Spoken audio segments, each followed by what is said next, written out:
함께 나눌 하나님의 말씀은 사도행전 5장 17절부터 20절까지 말씀입니다.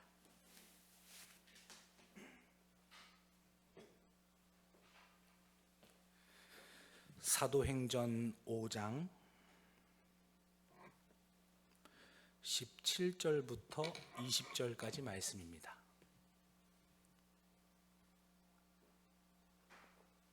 네, 다 찾으셨으면은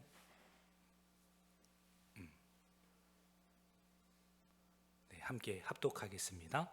대제사장과 그와 함께 있는 사람, 즉 사두개인의 당파가 다 마음의 시기가 가득하여 일어나서 사도들을 잡아다가 옥에 가두었더니 주의 사자가 밤에 옥문을 열고 끌어내어 이르되 가서 성전에 서서 이 생명의 말씀을 다 백성에게 말하라 하매.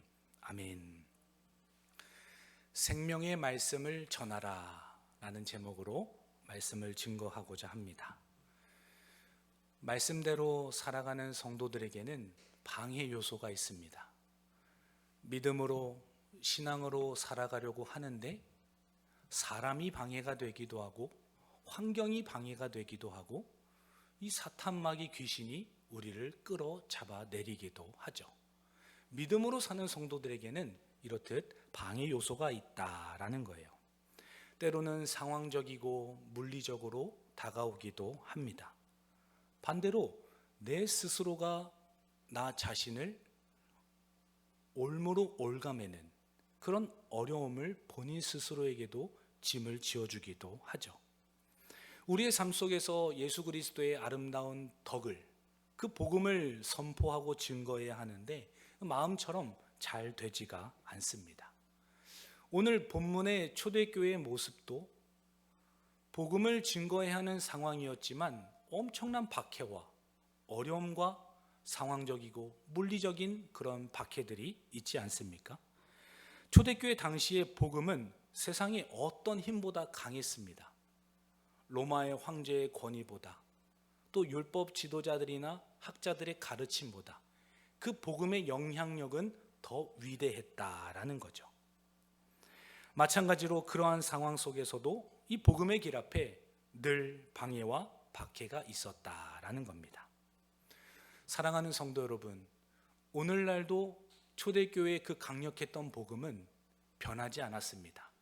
동일하게 오늘도 강한 능력으로 우리와 함께 하시지 않습니까? 초대교회 당시에도 목숨을 앗아가려고 했던 수많은 어려움이 있었다면 오늘날에도 우리가 동일하게 그런 어려움 속에서도 주님의 말씀을 선포하고 증거해야 한다라는 겁니다. 우리 옆에 계신 분들과 함께 인사하기를 원합니다.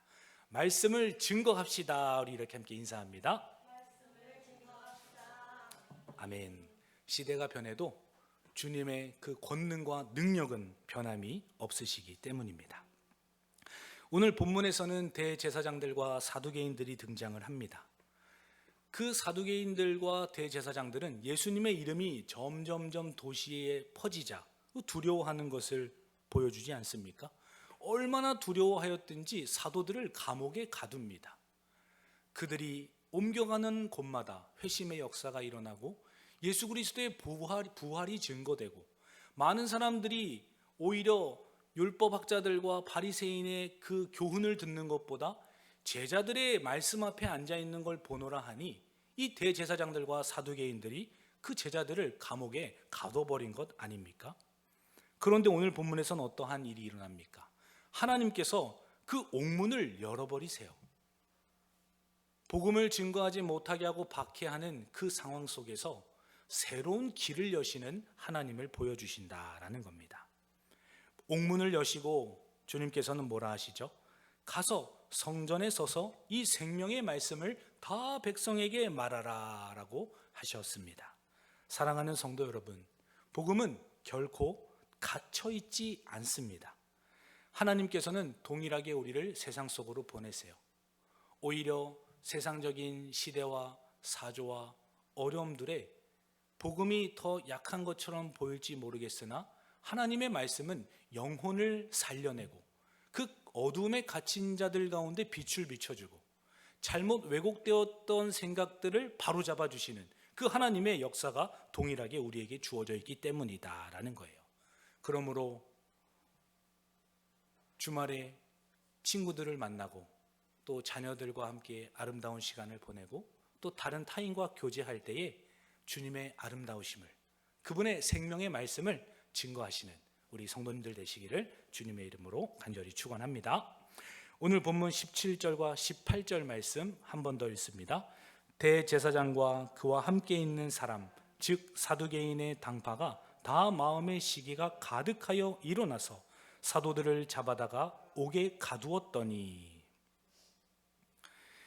사두개인들이 마음의 시기가 가득하여서 옥에 가둡니다. 왜 사두개인들이 제자들의 가르침을 싫어했나요? 이 시기가 생긴 겁니다. 본인이 스포트라이트를 받고 모든 권력의 중심에 있었는데 사람들의 민심이 이제는 자기들보다는 사도들에게 향하고 있는 그 흐름을 보았던 것이죠. 그 권력욕, 시기가 이 대제사장들과 사두개인들의 마음에 가득하여진 것입니다. 이 사두개인들은 또 제자들의 가르침과는 다른 이야기들을 했어요. 부활이 없다, 영의 존재가 없는 것이다, 이러한 가르침들을 주로 사두개인들이 했다라는 거죠. 우리 함께 말씀을 찾아보기를 원합니다. 사도행전 23장 8절입니다. 사도행전 23장 8절 말씀 함께 읽습니다. 이는 사두개인은 부활도 없고 천사도 없고 영도 없다 하고 바리새인들은 다 있다 함이라.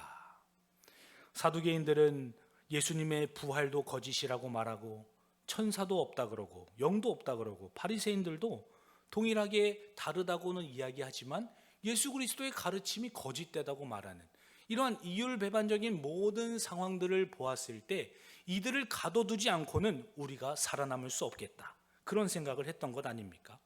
더 나아가서는 그 예수의 이름에 대한 그 권위가 두려웠던 것입니다. 제자들이 기도해 주자 안진뱅이가 일어나죠. 눈먼자가 눈을 뜹니다. 제자들의 옷자락만 잡아도 병이 낫는 이런 놀라운 일들이 지속적으로 벌어지자 이들을 가둬두지 않고는 도저히 하나님의 역사를 멈출 수가 없었던 것이죠. 그 예수의 이름의 무서움 때문에도 옥에 가두고자 한 것입니다. 더 나아가서는 백성들의 마음이 홀라당 다 뺏길까 봐 두려운 마음 때문에 당연히 가둬두려고 했던 것 아닙니까? 이러한 여러 가지 이유로 방해를 하고 박해를 하였다라는 거예요. 오늘날 우리도 신앙생활을 하면서 하루하루 살아갈 때에 많은 방해들을 만납니다. 서두에도 말씀드렸다시피 상황과 물리적으로 나를 방해하기도 하고 내 스스로도 나를 끌어잡아내리고 그 사탄 마귀도 우는 사자와 같이 우리를 삼키려고 둘을 찾아다니지 않습니까? 이렇게 우리를 위협하는 그러한 환경들이 있다라는 거예요. 세상의 가치관이나 사람의 평가를 더 두려워할 때가 있습니다. 그러한 마음이 우리의 복음을 막아버리는 것 아닙니까? 담대히 복음을 붙잡고 어려운 상황 속에서도 승리의 길을 걸어가고 선포해야 함에도 불구하고 이러한 방해 요소에 갇히는 어려움을 겪게 된다라는 거예요. 우리는 어느 부분에 가장 취약하십니까? 눈에 보이는 상황에 가장 취약하세요? 아니면 영적으로 공격해오는 그런 어려움이 가장 취약하세요? 아니면 내 내면에서 발생하는 문제들 때문에 내가 복음을 증거하는 자로 살아가는데 어려움이 있는가라는 거예요. 저도 말씀을 준비하면서 생각을 해보니까 요 근래에는 내 스스로가 나를 가장 올가매는 것 같다, 이런 생각을 하기도 했어요. 제가 보기와는 다르게 이 몸이 약한 것 같아요. 지금도 목이 살짝 그 쇳소리가 나지 않습니까? 자주 목감기가 오고 이 체력이 떨어지는 것을 경험하는 거죠. 무엇보다 가장 열정을 다하여서 복음을 증거해야 하는 이 직분을 가진 자가 이 몸이 약해서 자꾸만 체력적으로 어려움을 겪는 것을 요즘 느끼고 있다라는 거예요. 오히려 체력 관리를 잘하고 영육간의 강건함으로 복음을 담대히 전해야 함에도 불구하고 육신이 연약해서 말씀을 열정적으로 준비하지 못하고 오히려 더 많이 기도하지 못하는 그러한 부족한 모습들을 발견하게 된다라는 거예요. 삶 속에서 영성이 드러나고 마치 사도들을 통하여서 복음이 확장된 것처럼 우리들에게도 동일한 복음이 주어졌다라는 거예요. 사랑하는 성도 여러분, 나에게 가장 취약한 부분을 하나님 앞에서 연단과 훈련을 받으신 후에 정금같이 나오셔서 사도들과 같이 귀하게 쓰임 받으시고 하나님의 역사의 통로가 되어주시는 우리 모든 성도님들 되시기를 주님의 이름으로 간절히 축원합니다. 이 복음은 세상의 박해로 멈추지 않습니다. 예수 그리스도의 십자가와 부활의 능력이 그 시기와 억압을 넘어서 역사하지 않았습니까? 예수님께서도 고난을 받으셨어요. 채찍을 맞으시고 옆구리에 창을 찔리시고 손에 못이 박히고 나무에 달리는 그 수치스러운 고난을 다 경험을 하지 않으셨습니까? 복음을 따르는 우리들도 동일하게 고난과 또 부끄러움을 경험할 것이다 라는 거예요. 제자들도 하물며 옥에 갇히고 매질을 당하는 상황을 겪지 않았습니까? 우리가 세상 속에서 예수를 증거하는 일들 때문에 미움을 받지 않고 박해를 받고 있지 않다면 반대로 내가 예수 그리스도를 증거하고 있지 않다는 이야기죠. 이번 주 평일에도 점심 식사를 목사님들과 같이 하면서 종업원 분이 서빙을 하시는데 오른쪽 손에 검은색 위생장갑을 끼고 계시더라고요. 그래서 오른손은 차렷을 하시고 왼손으로만 서빙을 하시길래 앞에 계신 목사님께서 손이 많이 불편하신가 봐요 이렇게 여쭤보니까 지금 좀 통증이 있어서 오른손을 못 쓰고 제가 왼손으로만 서빙을 하고 있습니다. 되게 미안해 하시더라고요. 그래서 그 표정을 딱 보아하니 사람이 인상도 너무 좋으시고 왠지 그 신앙생활 하신 것 같은 느낌들이 있잖아요. 느낌적인 느낌. 그래서 혹시 그 예수님 믿으시냐고 교회 다니시냐고 얘기했더니 요즘은 제가 식당 일 때문에 바빠서 교회는 출석 못하고 있는데 예전에는 다녔었다고 그렇게 이야기를 하시더라고요. 그런 이야기를 듣자마자 제 안에서 하나님께서 이 시간을 사용해 주셔서 이 손에 있는 통증이 낫는다면 다시 교회로 돌아갈 수 있고 주님을 다시 믿을 수 있는 계기가 되지 않을까? 그러한 마음의 부담, 그런 열망이 생겨나기 시작했어요. 그 식당 앞에서 목회하고 계시는 그 목사님이 계셔서 그 종업원 분이 가시고 나서 말씀을 드렸습니다. 목사님, 이런저러한 일들 때문에 이러한 일이 있는데 목사님께서 좀 케어해 주시고 같이 신앙으로 잘 이끌어 주셨으면 참 좋겠다. 그렇게 권면을 드렸더니 목사님도 그러면 자기도 기도하고 한번 해보겠다 이렇게 얘기를 하시더라고요. 그리고 이제 다시 오시기를 저희는 이제 기다리고 있었는데 어느 정도 음식을 먹을 때까지 다른 분이 오실 분이지 그분이 안 오시더라고요. 그래서 여쭤봤더니 그분이 조금 전에 이미 퇴근하셨다는 거예요. 손이 너무 불편하셔가지고 손님들한테 미안한 마음 때문에 그렇게 먼저 가신 것 같아요.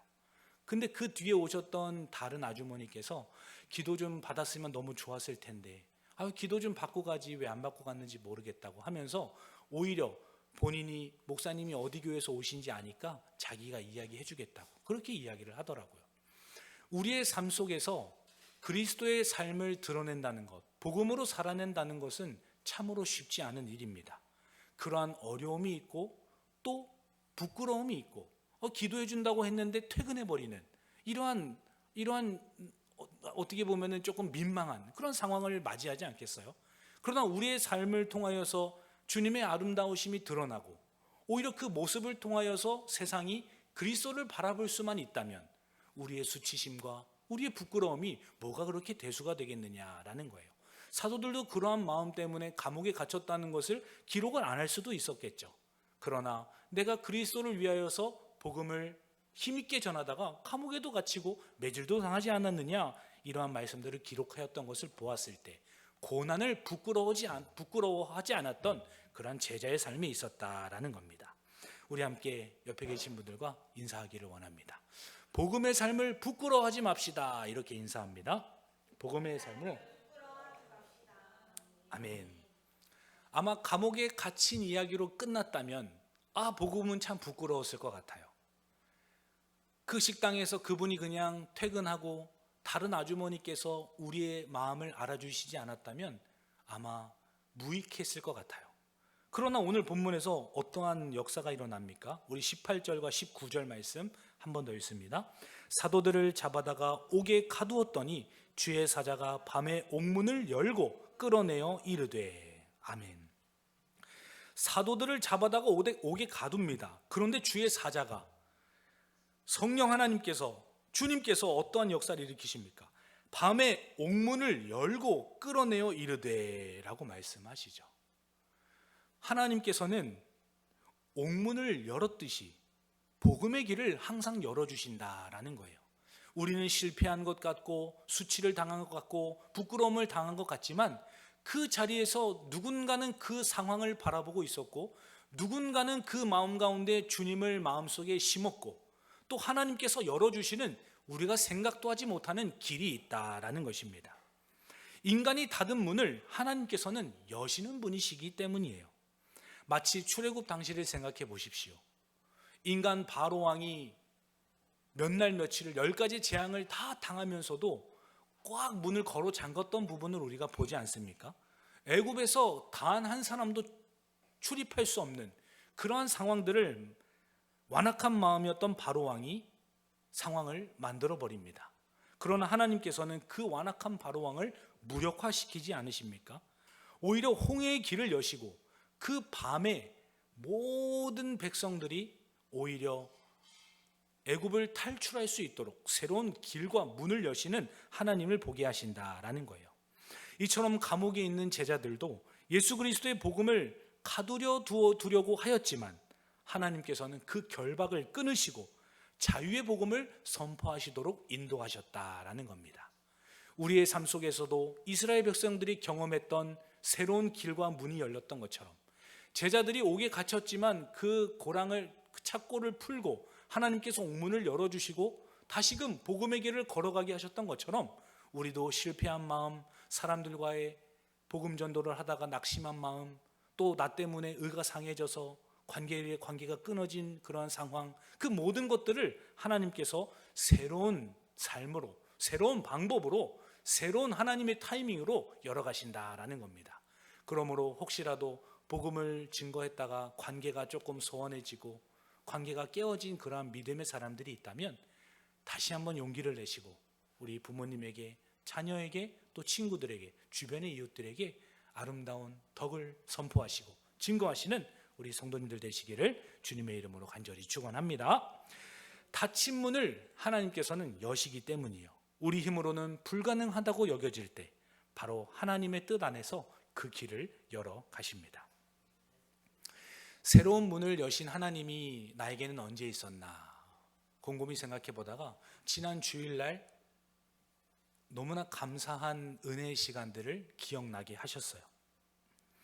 우리가 새 교회가 연합해서 함께 성탄 예배를 드리기로 결정하였고 그렇게 모임을 교회에서 한 차례, 또 새 교회가 모여서 한 차례, 그리고 다시 우리 교회에서 그 전주에 2차례나 모이지 않았습니까? 그렇게 여러 가지 잘 의논을 하고 계획한다고 계획을 하였으나 그 교회마다 속도가 다르고 일정이 다르고 뭔가 그 원하는 니즈가 다 달랐던 것 아니겠어요? 결국에 최종적으로 줄이고 날짜도 변경해서 우리가 21일 날 하기로 딱 결정을 하였습니다. 이것만 해도 엄청난 정말 하나님의 역사와 은혜였어요. 그러나 그 다음 날 우리가 계획했던 모든 것들이 다 무산되고 연기되는 그런 마치 문이 닫히고 길이 막혀 있는 것 같은 상황들을 제가 맞이하지 않았습니까? 그리고 화요일 그리고 토요일까지 얼마나 마음이 무거웠는지 몰라요. 이번 여름 사역을, 겨울 성탄절 사역을 통해서 하나님의 살아계심과 또 다음 세대의 신앙이 전수되고 우리 가운데는 다시 한번 불일 듯 일어나는 믿음을 통해서 하나님께 더 가까이 나아갈 수 있지 않을까, 이런 기대와 설레임과 소망을 품고 진행을 했었는데 모든 것들이 다 무너지고 다 연기되고 마치 그 모든 수고가 다 숲으로 돌아가는 그런 어려운 마음들을 간직하게 되었다라는 거예요. 그리고 주일날이 되었습니다. 한편으로는 걱정을 하기도 하고 분위기나 또 사기가 떨어지지는 않을까, 우리 성도들의 영혼의 상처를 입지 않았을까, 이런 5만 가지 생각을 하면서 또 예배 후에 우리가 자리에 모였어요.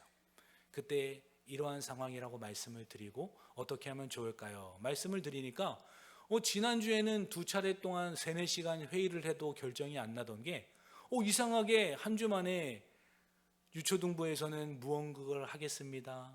찬양과 율동을 할게요. 또 중고등부에서는 성극을 준비하겠습니다. 교사분들도 같이 안 계시는데 가능하시겠어요? 여쭤보니 가능합니다. 그렇게 막 믿음으로 아무렇지 않은 표정으로 선포하시는데 제 입장에서는 야, 이게 어찌된 일인가? 한 주 만에 이 막혀있던 문이 어떻게 이렇게 열릴 수가 있는가? 마치 하나님이 손을 대지 않으면 불가능한 것처럼 그러한 새로운 길을 열어가시는 하나님을 보게 하였다라는 거예요. 오늘 자리에 앉아 계시지만 내가 그런 말 했었나 지금 깜빡하실 정도로 지금 나도 모르는 사이에 뱉었을지도 모르겠으나 우리가 한 마음으로 다시 자체적으로 성탄절을 준비한다고 그렇게 마음이 모였을 때 얼마나 하나님 앞에 감사했는지 몰라요. 마치 감옥에 갇혀서 이제 우리는 잘하면은 반불구가 되고 정말 안 좋은 상황이면 사형을 당할 수도 있겠다. 그 사도들이 그러한 마음의 생각들이 왜 없었겠어요? 당연히 걱정과 두려움이 가득했지만 그 가장 어두운 밤 아무도 찾아오지 않는 그 순간에 주님께서 옥문을 탁 여시는 그 놀라운 기적을 제자들도 경험했다는 것 아닙니까?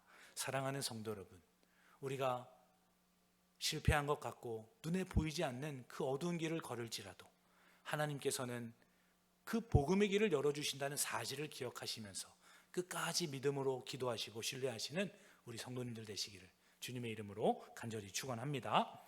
하나님께서는 복음을 가로막는 모든 장애물들을 다 뚫으십니다. 복음 때문이에요. 나의 자랑과 나의 체면과 나의 자존심 때문에 그러시는 게 아니라 복음이 확장될 수만 있다면, 그 복음을 통하여 영혼들이 다시 살아날 수만 있다면 하나님은 그 이유 때문에 막힌 길을 뚫으시기 때문이다라는 거예요. 하나님의 주권을 믿고 복음의 문이 닫힌 것처럼 보여도 하나님이 여신다는 믿음으로 살아가야 할 줄 믿습니다. 마지막으로 우리 20절 말씀도 함께 읽습니다. 가서 성전에 서서 이 생명의 말씀을 다 백성에게 말하라 하매. 아멘.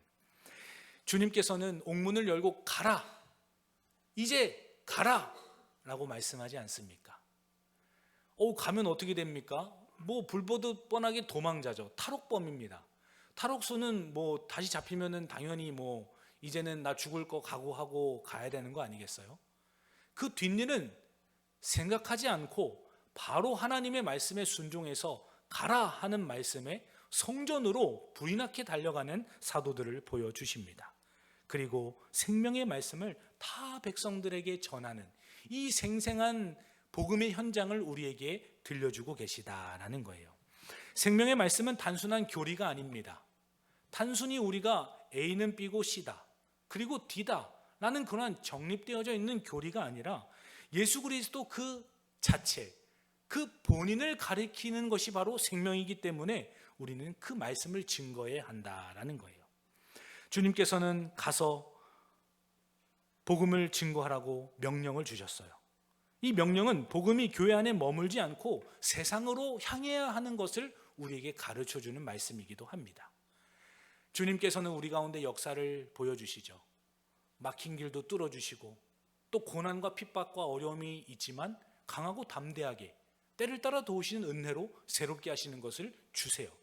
그러면 그것을 나 혼자만 간직하고 우리 교회 안에서만 증거하고 간증하는 것이 아니라 그 삶의 실제 현장으로 그 복음을 들고 가도록 하나님께서는 우리에게 요청하고 계시다라는 거예요. 이번 한 주 동안 어떠한 은혜를 누리고 또 이번 주일날 어떠한 말씀을 받으시겠어요? 그 은혜를 받은 것을 주님께서는 가서 전하라 라고 명령을 하십니다. 지난 주일날 하나님 중심에 서라 라는 말씀을 우리가 듣고 그 말씀이 선포되었어요. 얼마나 하나님 중심에 서서 우리가 생각하고 또 대화하고 사람들과 관계를 맺고 삶 속에서 일을 해 나아갔느냐라는 겁니다.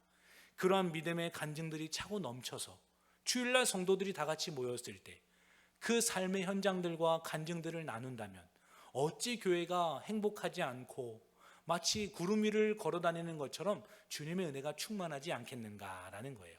사랑하는 성도 여러분, 복음을 부디 세상 속으로 향하여서 증거하시고 들고 나아가시는 그런 주님의 은혜와 축복이 있기를 주님의 이름으로 간절히 축원합니다.